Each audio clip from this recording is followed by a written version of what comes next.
Le week-end arrive, les amis, et peut-être le temps des apéros grâce au beau temps de tous ces jours. Voilà, bienvenue sur notre chaîne Cuisine pratique pour les non-voyants. Et aujourd'hui, nous vous proposons un cake pour l'apéritif.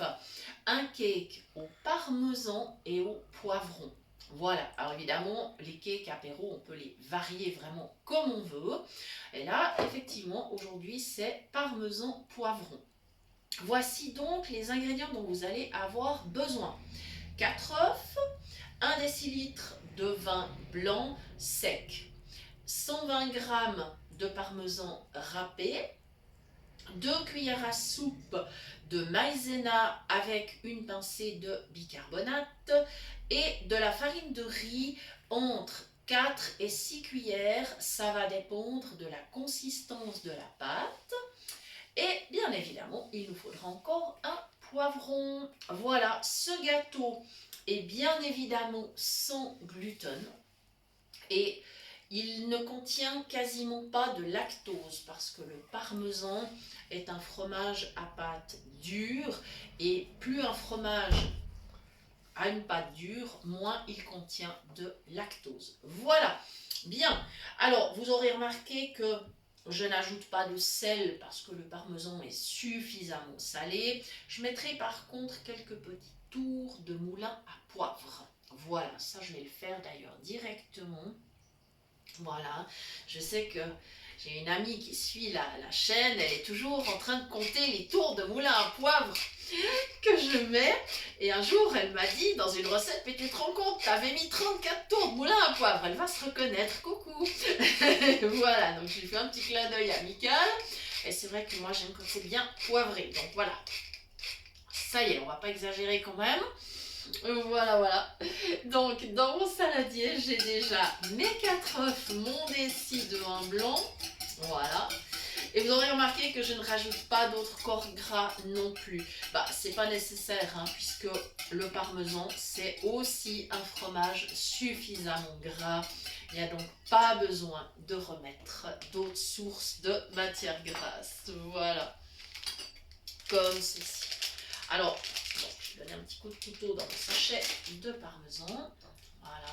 Alors attention, si vous le faites, donnez toujours le petit coup de couteau vers l'extérieur, hein, pas contre vous, surtout pas. Voilà, mon sachet de parmesan que j'ajoute tranquillement. Ça, je m'en débarrasserai tout à l'heure. Voilà, ça n'est pas un souci. Je continue de brasser bien évidemment. Voilà. Et comme je vous disais, ben la farine, ça sera vraiment en fonction de la consistance de la pâte, puisque beaucoup de facteurs peuvent intervenir pour modifier cette consistance. Ben, d'abord, il y a les œufs, le poids, ça peut varier parfois à quelques grammes près, mais 5 ou 6 grammes de différence sur un œuf, ça peut effectivement, quand vous multipliez par 4, bien évidemment. Les œufs pour la pâtisserie, normalement, on compte 60 grammes par œuf. Mais il faut bien reconnaître que parfois, ils peuvent être ou en dessus ou en dessous. Et donc, ça modifie forcément la consistance. Voilà. Comme ceci. Donc là, pour le moment, tout se passe bien. Ça se mélange très très bien.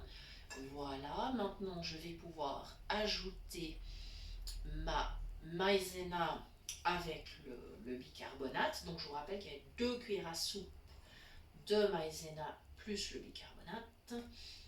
La maïzena, je ne mets pas plus, sinon mon gâteau il va être beaucoup trop compact. Voilà, donc il y a un équilibre à trouver entre la maïzena et la farine de riz. Ça, c'est vraiment évidemment quand on est en mode sans gluten. Si vous n'avez pas de problème avec le gluten, vous pouvez tout simplement utiliser une farine traditionnelle et à ce moment-là, vous serez en moyenne entre 6 à 8 cuillères. Encore une fois, c'est toujours en brassant la pâte qu'on se rend compte si on est OK ou pas. Moi, je veux vraiment avoir ce repère, c'est toujours mon poignet, comme je vous le dis toujours, qui me dit si ma pâte est prête ou pas. Donc là, je mets ma farine de riz. sais, peut bien me mettre au-dessus du saladier, pas faire des catastrophes. Je vais commencer par mettre 4 cuillères et on verra ce que cela va donner. Le poivron, lui, il interviendra tout à la fin. Voilà. Donc, c'est un gâteau que vous pouvez varier de plein de manières différentes. Là, on a mis donc du parmesan, du poivron. Mais évidemment, à la place du poivron, vous pourriez tout à fait mettre, par exemple, des petits champignons. Petits champignons de Paris, par exemple, ça serait très très bien. Vous pourriez mettre de la tomate, de la carotte, pourquoi pas. Là, je vous conseillerais de la râper par contre, hein, si vous optez pour la carotte. Pareil, si vous optez pour la courgette, il vaut mieux la râper. Voilà, vous pouvez ajouter des petites olives aussi.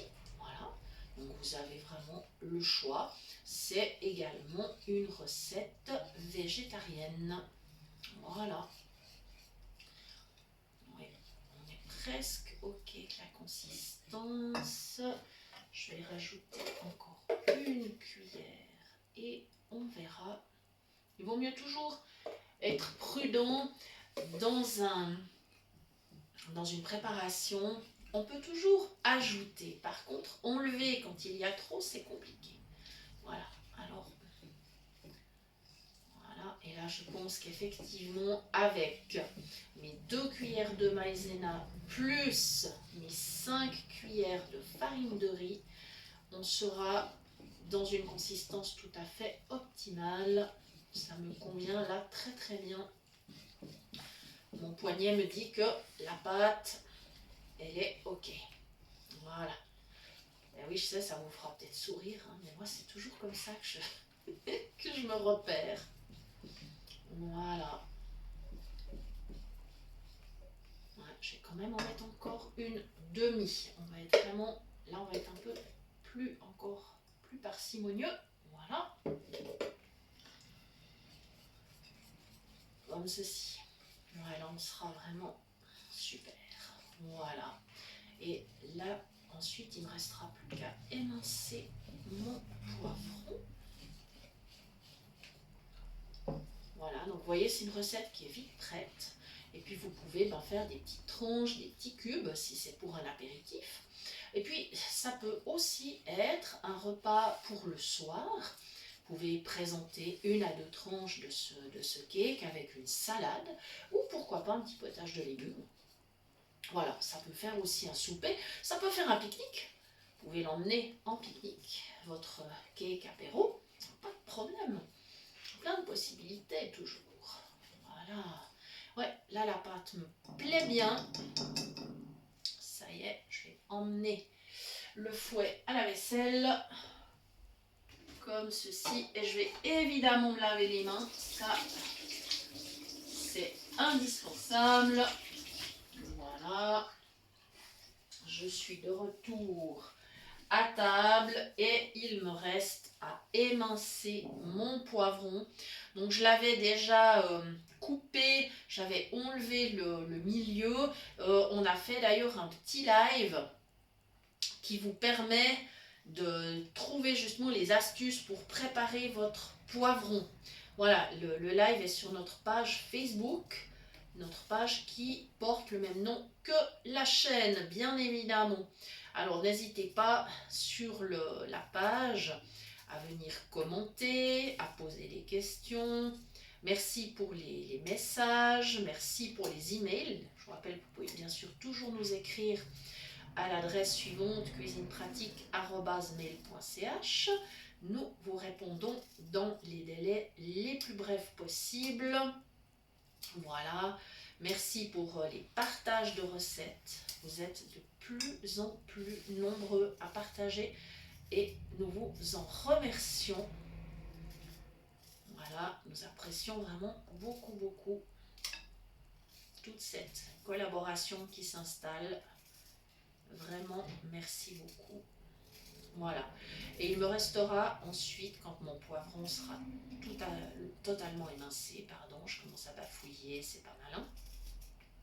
Il me restera à verser la pâte dans le moule à cake, à cuire à 180 degrés on va dire un minimum de 50 minutes. Je pense qu'on sera plus près des 55 probablement.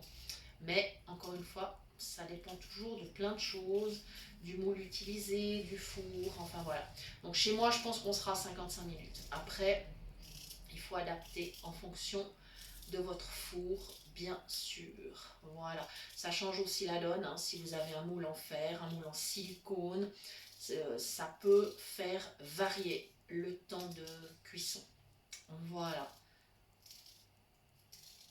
il faut toujours tester avec soit un couteau, soit un cure-dent ou une aiguille à cake si vous avez ce matériel chez vous.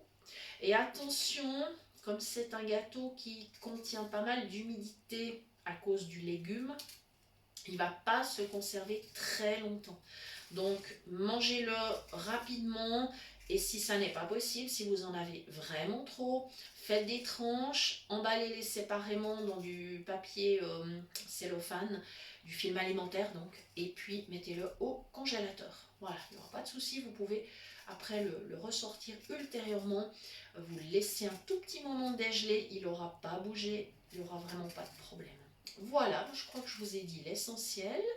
Voilà, encore mille merci à vous. Et nous vous souhaitons une belle journée, un bon appétit, un bon week-end, beaucoup de plaisir si vous avez un apéritif entre amis ou en famille. Et nous vous disons à très bientôt sur notre chaîne ou notre page pour de nouvelles idées cuisine. Merci.